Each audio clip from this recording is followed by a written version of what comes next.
Hayyee qeerroo akkana sirraa fedhan laal. Qeerroo abbaan biyyaa mootummaan Itoophiyaa qabaananuu qeerroo an durii gisee qeerroo jedhan beeytaa. Oma qallaalii laaffiseetuma laalaa. Adaa qeerroo jechuun bar qeerransa jechuudha. Biyyattiyyuu dhiigaa gad dhaabdee makiina kaan hudduu gad deebistee bar koofii gad deebistee bar akkanatti sukkaaraa fi gaariin akkana karaa irratti laal faca'eetina. Silaa kana guurrattanii manatti hin galachuu qabdan laal. Irraa gabbuustanii ka qaalii keessan dide. Ka hiyyama keessan malee cabse. Akka gootan silaa hin beeytanii. Dalagaan hin jirtuumi hojii dhaabsiftanii. Ka mootummaasis keessanis dhaabatee jira. Isaanumarraa akka ilaali daangaa isinit dabree ka cabsee karaa dabruu deemu gaduma buusiiti isa keessaa dhukkeerra kaa'iiti keessa gagguurii guuradhu manatti. Haramaa fi waanni kana hin jirtu sun si keessa taa'eetiin sirraa fayyadamee dhiiga kee dhuguu jira. Suni haraama hin qabu. Dhugaa sitti hima qeerroo. Jabaa dhukkee irraa kaasi. Ammallee laak lookdaawunii jedhan lookdaawuniin kuni akka gartee biyya tanattu koronaa ta'u gartee qeerroon biyya barre koronaa waan jedhan tokko gad dhufe. Koronaan kunuyyuu barre waan ajaa'ibaati. Koronaa san caalu qeerrotu jira laal. Ajaja keessaniin alatti wanni takka karaa irra qaxxaamurtee beekadhaa. Laalladhaati gisee karaa cuftan laalladhaati waqtii karaa cuftanii irraa baatanitti karaa irraa maqaa hin dhaabbatina karaarraa gora karaarraa huura seenaa baddaan isinii karaa mana bosonni keessan karaa keessanii seenaa huura karaarra hin dhaabbatina please waqtii akkanaa kana wanni karaarra isin dhufe warri akka saree maraattee karaarra fiiguu jiran isin dhahani gartee mataa isin dhahanii karaa irraa maqaa dhukkee irraa kaasaa. Gisee isaan gartee karaa irraa maqanii gisee isaan karaa isaan dabran laaltanii ofirraa huura keessatti qabbaatanii dhaq goosan karaa keessan laal. Qulfiin isin harka jirti ni beeytan. Qulfiin isin harka malee nu gara mootummaan kanaayyuu dhiiga dhaabuu jirtanii. Har'aayyuu waan dubbatuu fi waan qabuuf waan gaddisu gargar wallaalee jira. Lafti jalaa fi gubbaa fi garumatti gargalteeyyuu wallaaleetiin jira mootummattiin. Qeerroo jabaadhaa. Qeerroo Oromiyaa kaabaaf kibbaan. Akka wallageetan adda tokkummaa qabdan waan tokkummaa qabdanuu isin jedhan Oromoo tokko ta'a Oromoo tokko har'aa kalee tokko taatan isa takka isin keessa deemtu ammoo baradhaa akkamitti isin keessa deemti akkamitti gisee akkana karaa cuftanii gisee akkana biyyittii lookdaawunii taate kana gartee nama gargar bartanii iyyuu beektaa si gala nama gargarii barattan nama akkamii gargar bartan seeta aduwii keessanii fi fayyaan ajjeesuu hin jirre hamaa tolaa kiyya addaan naa baafti jira gartee. Mootummattiin dhiiga dhaabbatte haa ta'u garuu diina isin keessa jirullee ammaan tana gargar baastan waan isin keessa deemu amma aduwii keessan ta'uu ni beektan gartee nafxanyaa ta'uu ni beektan ergamtuu wayyaanee ta'uu ni beektan ergamtuu nafxanyaa ta'uu ni beektan obbitiyoo ergamtuu warra gartee qarshii guurattee karaarra deemtu ta'uu ni beektan mataadhaa akkasumas tiktootiin teenna warra hayyooti teenna biyya alaati akkana jabaatanii akkana isin waliin isin gurmeessanii akkana waliin socho'uun keessan guddoo nama gammachiisaayyuu mootummaan waan kana hundaayyuu afaan wallaaleetiin kamachi deebisuuf kamas deebisuu gargar wallaaleeti waraanni lafa duwwaa akka saree maraattee karaa irra fiiguu jira. Uuma karaa irraa fuudhuu dhabeeti lafti itti golgolooftee bara akka jedhanitti miidiyaa isaanii irratti finfinnee guyyaa takkaaf finfinnee irraa yoo gaari makiinaan takka karaan cufamee makiinaa takka wanni finfinnee takka as seenu yoo dhabamte akka taatu isinuu dhaga'uun dhabdan waan isiin taatu isinuu ni beektan. Finfinnee jechuun gartee loon nami elmatan aanan keessaa ba'a loon sun Oromiyaadha aanan keessaa maddisiisan suni akka uummanni nafxanyaan akka nu keessaa jiraachuu dandeettuun beektanii Oromiyaa keessaa elmattee jiraatti bara. Kana yoo Oromiyaan gisee takkatti dhaq irraa goote akkasiin taatu miila duwwaa laal barabaasoo isiitiin eessa deebiti Gondariif Goojjamitti deebiti laal barabaasoo isiitiin karaa deebituuyyuu hin qabdu karaan cufaadha qeerroo ayyama qeerroo gaafattee gana mallaqaan isin dabarte laal sitti maan amma waan isin gootan waan takkatti waan gurguddoo mootummaa kana lafaan dhooftan laaffattanii jirtan maali wanni kun karaa daandii bishaan gartee bishaan achii finfinnee wanni ifaas wanni seenu san gartee akkamittiin cabsin Oromiyaa keessaa miti karaan isin keessan dabru ni eegamaa kana hunda waraanumaan. Karaan baaburaa sun laal yoo ati madooshaa guddaa dhakaa cabsu kaaniin akkan dhoofte karaa irraa xiqqooma tokko akka maysite baaburri akka achitti dhukkee ta'uun beeyta. Kasaaraan guddaan eessa gad dhufti duuba mootummaa kanarra gad dhufti. Waan isa qocolu malee waan isa ol kaasuun barbaannu amma kana booda. Gartaa yaa qeerroo ta'een jabaadhaa akka bifa amma deemu jirtanii kana kan nama boonsu kan nama gammachiisu ka gartee irra nama aansu ka har'a yoo lafaan dha'uu ta'u ka gartee kun bara wayyaaneetu akkanatti waan daffaramee akkanatti lookdaawuniin kun ta'ee waan natti hin fakkaatu ka ammaa kun ka baranaa kun faane abiyyi miila sakkaan dhaabuu deemaa bara. Akkam siin jedhu jabaadhaa qeerroo jabaadhaa please laal akka isin gootan hin beeytan makiinaa cabsitanii biraan deeminaa makiinaa gubaa ni gubdanii makiinaa akka gartee inni deebi'ee horii hin taaneef akka inni horii hin taaneef gootanii deebi'ee akka ganaa bayyadee garajjii geessee bayyanachuu dandeenye dhukkee irraa kaasaa waan argitan karaa irra gubaa waan isin irree teessaniin ala bahuuf mokkore ofirraa gubaa ammoo makiinaa gartee qalaxa wanna gartee makiinaa qaxxaamuraa ta deemtu poolisii akkee jira nafxanyi akkee jira ergamtu akkee jira ofirraa eegaa. Akkasuma makiina tokko kan namni dhuunfaalleen kan qabu jira shukuutii kan qabu jira akka tasaa gartee dura buutanii of hin galaafatinaa ariifatti laal qaruutee ta'a fagootti ofirraa waa beekaa ammoo isin bira akkan dabarre laal takka qabdanii garagalchuu callaa miti bakka itti hambistanii fi ooltuma deebisatee boru kaafatee deemaa laal akkasiin gootanii gubuu malee dhukkee irraa kaasuu malee waan biraa laal yaambutti. Akkam gooti ijoolleen makiinaa takka waqtii mazaagaarii keessaa buusanii ibiddatti ka'an akkas godhu malee akkamitti cabsitanii daawwitee takka callaa cabsitanii dhiisuun hin barbaachisu akkasii miti. Waan qabdan waan irree teessan gartee isin cabsee hayyama keessaniin alatti karaa qaxxaamuruu deemu gubuu malee waan biraan gaafatina. Murteessaan isii gartee wayyaanee ta biyya isii deebiste tokkoffaa waan kana. Tuun dhibiin ammoo tokko ta'uun keessan uummata Oromootiif hunda guutuu isaaniitti warra kalee OBN irra ol bahee dullootii kalee akkasii dubbataa oolte sun tokkottiin gabbaatee haga isiin karaa irra hin jenne akka isiin uf agartu gootan. Itoophiyaan maanuu akka uf agartu gootan. Laal ata Oromiyaan namni yoo Oromiyaan adaasa akkattiin yoo nurraa xixette adaanuun jiraannuu takka hagam takka uf argan sitti fakkaata. Siigalaa Oromiyaan takka yoo namni isii keessa daldalatee namni isii keessa bobba'ee isii irraa yoo waan hin dhufin adaanuu jiraachuu hin dandeenyu. Akkamiin jedhu nu jiraachuu hin dandeenyu. Laala agartee jiraachuu hin danda'an. Itoophiyaan maan tunuyyuu yoo Oromiyaan takkatti keessaa wanni takka asii hin baane. Oromiyaan waan isii qabattee yoo teeffatteen yoo waan isii qabattee teetteen yoo waan hunda gartee dhoowwattee lafa isii callaa irratti kan wanni takka karaa isii hin tabarree dhiqatettee deette torbaan takkatti waan isii alaamaa agartuun sinamma. Lookdaawuniin kun hayyama qeerrootiin alatti wanni isii banu hin jirtu. Wanni banamu hin jiru. Lookdaawuniin kun gartaa mootummaa dhufee bana abiyyi dhufee bana.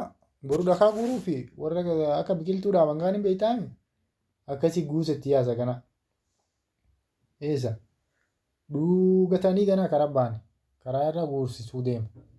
Hojii itti kennitaniimi tunuu hojii. Guuranii galgala galaniimi. Eessa geessan? Jooniyaa guuratanii biyya guuranii waan dhoossan. Dhakamsan itti gaddeebistan laala akkasumatti. Galgala halkan isaan eeggatanii ofirraa. Akkasitti. Ofirraa eegadhaa ammoo sareen maraattee tullaal karaa irra isin agarraan qasam isin gooti laal karaa irratti hin dhiyaatinaa please qeerroo lubbuu teessan illee taphachuu hin feenu akka lubbuu teessan illee silaa baatu hin feenu rabbiin isin haa eegu wallaahi qeerroo Oromiyaa guddoo garaa nama nyaatanii guddoo dhiirummaan teessanis guddoo gootummaan teessanis guddoo nama boonsitanis guddoo nama hollachiiftanis hirriibumaa yuu laalli. An eegi edaa eegee edaa hamilee an qabu dhiirotiyya.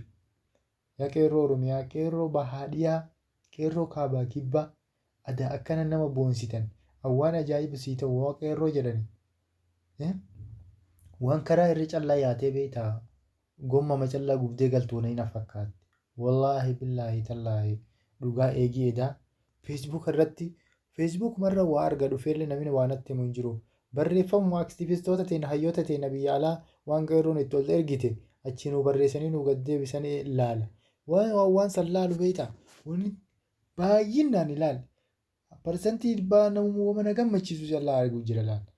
Akka ta'u jirtu ijoollee tokko nurraa ajjeesan garuu ijoollee san rabbi rahmataa godhuu fi gara rabbiin wallaahi bakka nuu bu'aa inshaallah silaa inshaallah inuma bilisoomna guyyaa bilisoomna laakiin walumaan dhiigi keessan bilisummaa haa ta'u qeerroo ta'enna.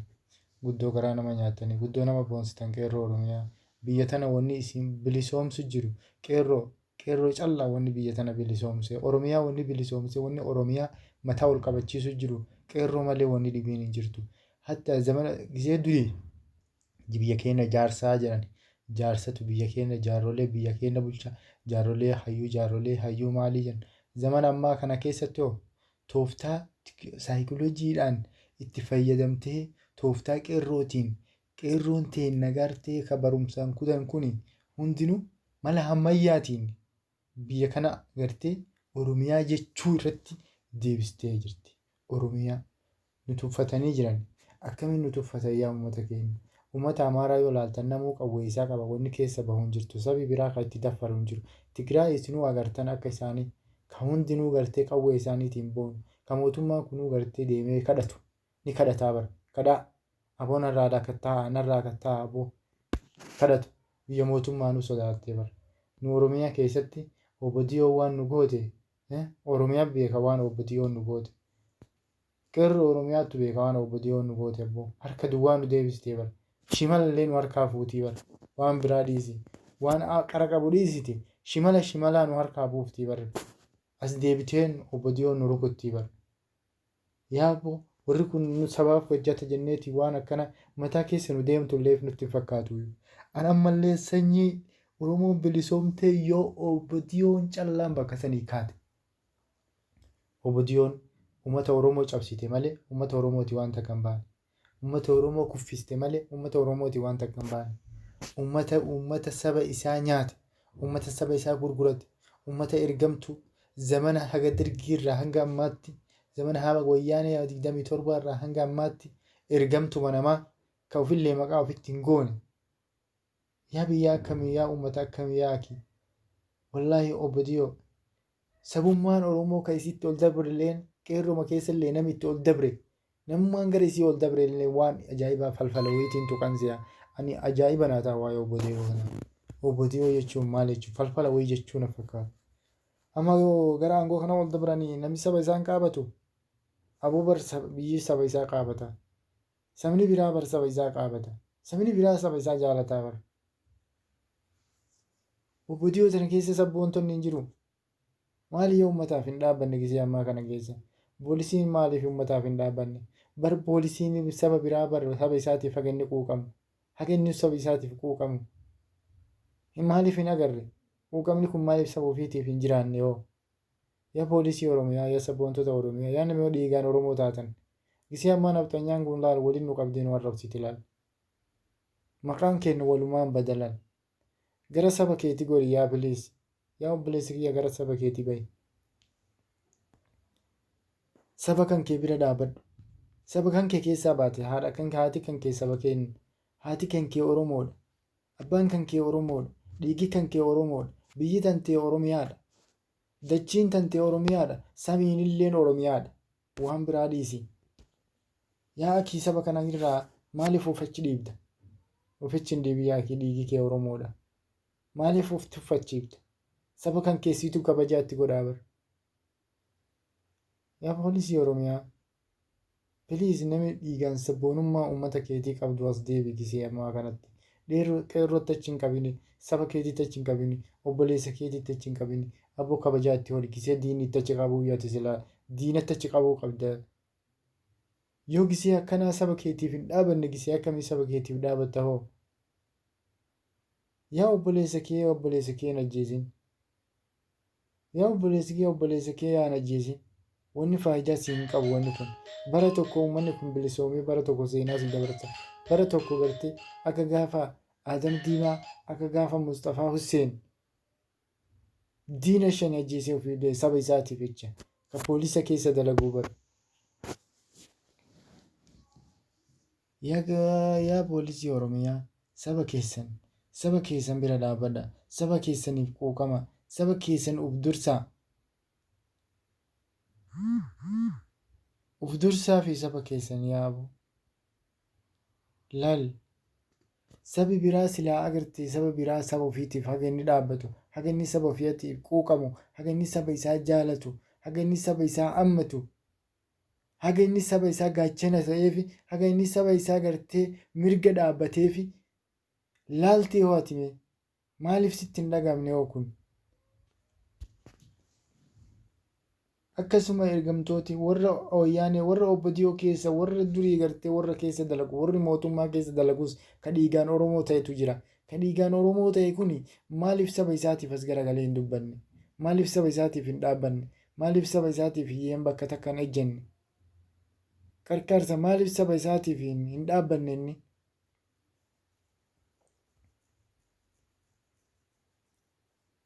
As garagali gara saba keetii. Qarshiin ati hagas damoozi ati hagas fudhattu sun wama takka siin bahu saba kan keetitti miskiinoftullee hiyyoomattullee saba kan kee waliin hiyyoomatta. As deebi. Qeerroo yaa qeerrootii yaa as deebi. Gorfadhaa saba keessan jabeeffadhaa. Abbootiin gartee akkanatti gabbaatee gartee Wayyaanee mootummaa Nabii Ahmad bitee akkanatti OBN irra kijiba akkas gingilchaa gannattu sunniin ijoolleen isaanii qeerroodha sabboontota. Gorfadhaa yaarrolee teessanii manatti itti himaa. Womaa quban qabani waan mootummaan itti gad erge callaa waa dhugaa se'anii. Garuma itti fakkaatteen deemanii. Ni beeyna warra gurguddaa garaa warra gartee dulloota walitti qabanii gisee isaan OBN irratti taasisan isinuu dhageettanii jirtan. Waan isaan haasan. Warra totorra'e warra maanaa fi qeerroo gartee hamma aqlii qabdu sammuu qabdu baratte walitti hin qabne qeerroo tokkollee walitti hin qabne hatta qeerroo wanni waan beekne hin jirtu qeerroon teenya hundinuu ni beekti waan dabraa fi waan dhufaallee kan uf duratteef ka dabrillee hunda keessa beekti.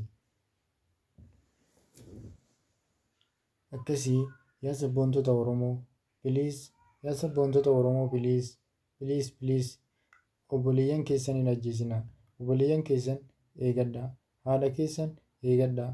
Obboleettii teessan eegadhaa. Qeerroof qarreen gisee ammaa kana kan uummata gartee bilisoomsuu jirtu. Mootummaan Abiy Ahmed kun ni kufa. Mootummaa kufu. Mootummaan amata lama keessatti nama hagana hafarse. Saba isaa hagana hafarse. Maali faayidaan isaa? Wanni soora qobsitu irra beekan jiran. Waan inni ammaan tan itti deemu jiru kana argatu ta'a. Waan dhabuu taa'uyyuu miti waan argatu deemu. Itoophiyaan baanan tuni waan baxamu deemtu malee waan tolaa deemtuu miti. Waan diriiraa deemtuu miti. Maraa Abiy Ahmed dukkaneessaa deeme malee waan ibsaa deemuu miti. Itti dukkaneessaa jira. Hatta sabuma Itoophiyaa itti dukkaneessaa jira. Sabi Itoophiyaa sabummaa takkattiin afaan takkattiin Itoophiyummaa gartee takkattiin inni deddeemuun suni isa kuffisti malee isaaf uumaan baatu. Sabaaf